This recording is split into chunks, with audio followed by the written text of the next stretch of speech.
नमस्कार, मैं GRS news के लिए गिरीश सिकरवार। आज का ब्लॉग में एक ऐसे प्रश्न से शुरू करूंगा जो आपको आश्चर्यचकित लगेगा, क्योंकि अभी न तो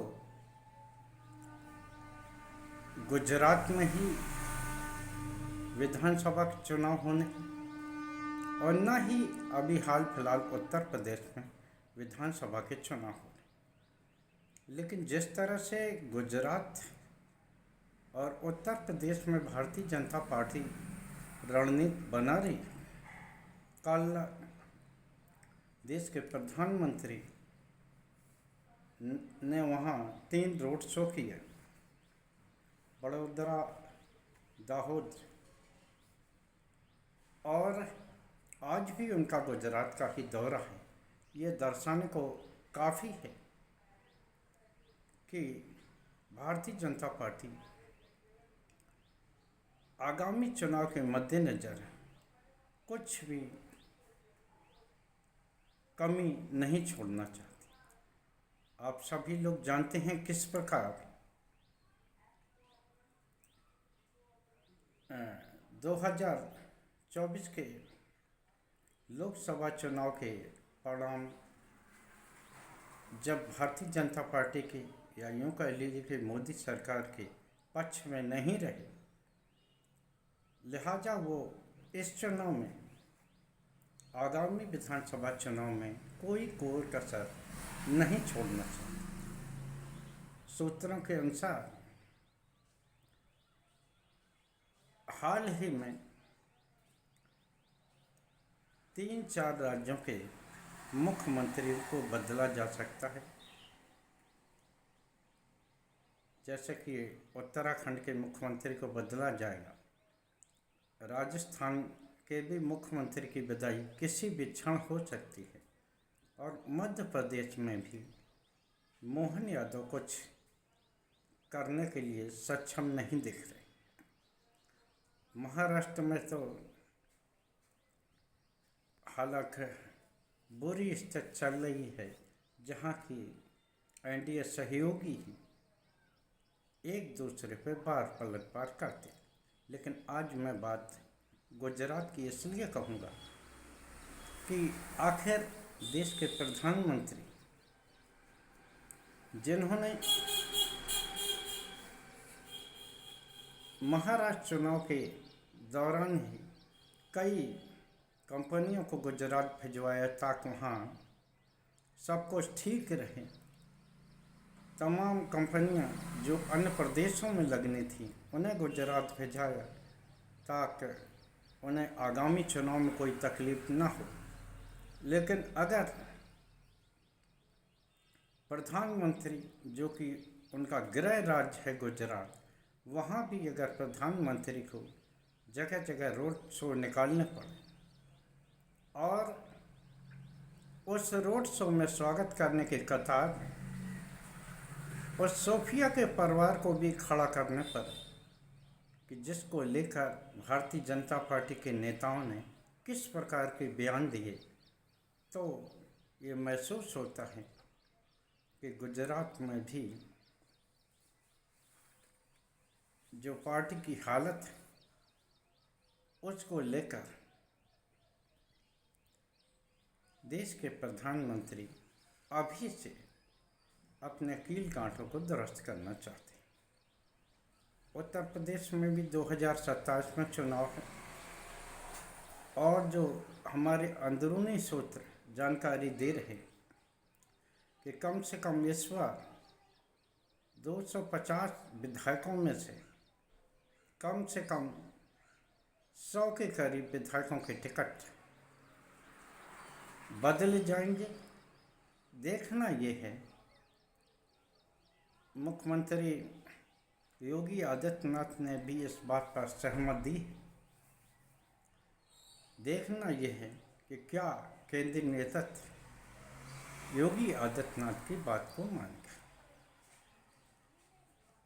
हालांकि लोकसभा के चुनाव के दौरान भी करीब 40-50 सीटों पर मुख्यमंत्री योगी आदित्यनाथ ने लोकसभा प्रत्याशियों को बदलने की मांग संगठन के जरिए केंद्रीय नेता तक पहुंचाई थी, लेकिन पार्टी को तब योगी आदित्यनाथ के बजाय अपने चाणक्य पर ज़्यादा भरोसा था। लेकिन 2024 में जब चुनाव परिणाम आया तो उसने ये दर्शा दिया कि निश्चित तौर पर योगी आदित्यनाथ का जो ज़मीनी आकलन था वो बिल्कुल सही था। क्या इस बार 100 विधायकों के टिकट बदले जाएंगे? ये एक ऐसा मुश्किल सवाल है जिसका कि जवाब भविष्य में भाजपा का आलाकमान ही दे सकता है। हालांकि कई बार योगी आदित्यनाथ को भी हटाने की चर्चा हुई, लेकिन कई ऐसी मजबूरियां हैं भारतीय जनता पार्टी के सामने कि ना चाहते हुए भी उन्हें योगी आदित्यनाथ को ढोना पड़ा। अभी हाल में ही योगी आदित्यनाथ के खिलाफ एनडीए के सहयोगियों ने भी बिगुल बजाया। यहाँ तक कि भारतीय जनता पार्टी के कई विधायक इस तरह का बयान देते दिखे जैसे कि योगी आदित्यनाथ हाल फिलहाल में ही अपने सीट से हटने वाले। सभी लोग जानते हैं, आप सभी लोगों को जानकारी होगी कि बिना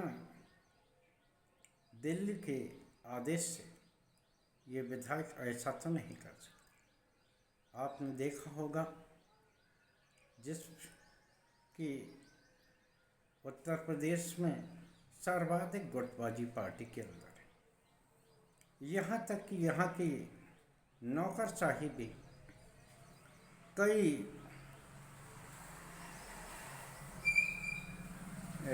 खांचों में बटी हुई है। मुख्यमंत्री का एक अलग गुट है और उप मुख्यमंत्री मात्र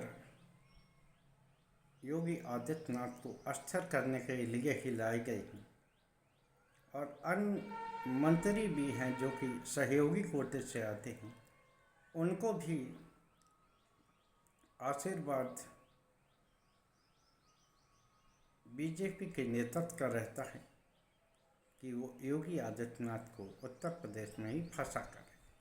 लेकिन मजबूरी ये है कि योगी आदित्यनाथ ने जो अपना ऑरा है हिंदुत्व और कानून व्यवस्था के नाम पर इतना बड़ा कर लिया है कि ना चाहते हुए भी उनको भारतीय जनता पार्टी अन्य प्रदेशों में प्रचार के लिए भेजती है।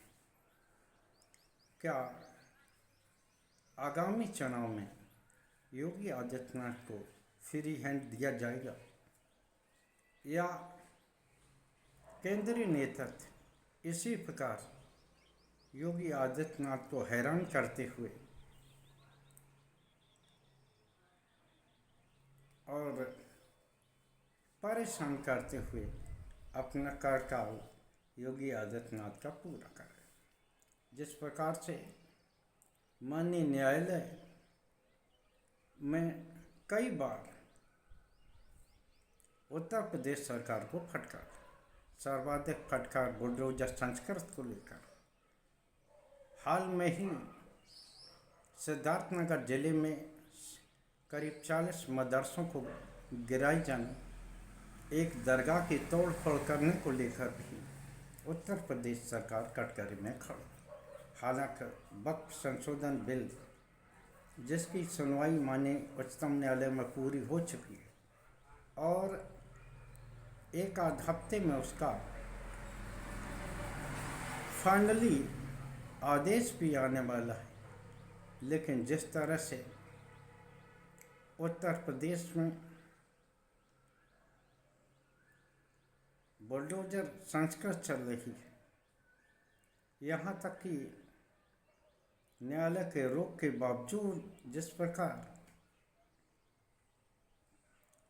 दरगाहों खानगाहों को निशाना बनाया जा रहा है, वो ये बताने को काफ़ी है कि उत्तर प्रदेश में सब कुछ ठीक नहीं है, क्योंकि यहाँ जो केंद्रीय नेतृत्व है भारतीय जनता पार्टी का, उसके पसंद योगी आदित्यनाथ न तो पहले थे न अब थे। सभी लोग जानते हैं कि उस समय भी जो वर्तमान में जम्मू कश्मीर के उपराज्यपाल हैं मनोज सिन्हा, उनके लिए गुजरात लॉबी लगभग तैयार थी और उनको ही यहाँ मुख्यमंत्री बनाना चाहती थी उत्तर प्रदेश में। लेकिन प्रदेश की ऐसी राजनीतिक परिस्थितियाँ बनी कि मजबूरी में उन्हें योगी आदित्यनाथ को मुख्यमंत्री पद पे बिठाना पड़ा। आज भी गाए बगाए उनको उप मुख्यमंत्रियों के माध्यम से या अन्य किसी घटना की आड़ लेकर अस्थिर करने का कोशिश करती रहती है। अलीगढ़ में भी जो गौमांस के शक में 4 लोगों की मॉब लिंचिंग हुई है, जिसको लेकर हालांकि प्रदेश सरकार ने मुकदमा कायम किया है और कई गिरफ्तारियां भी हुई। देखना ये है कि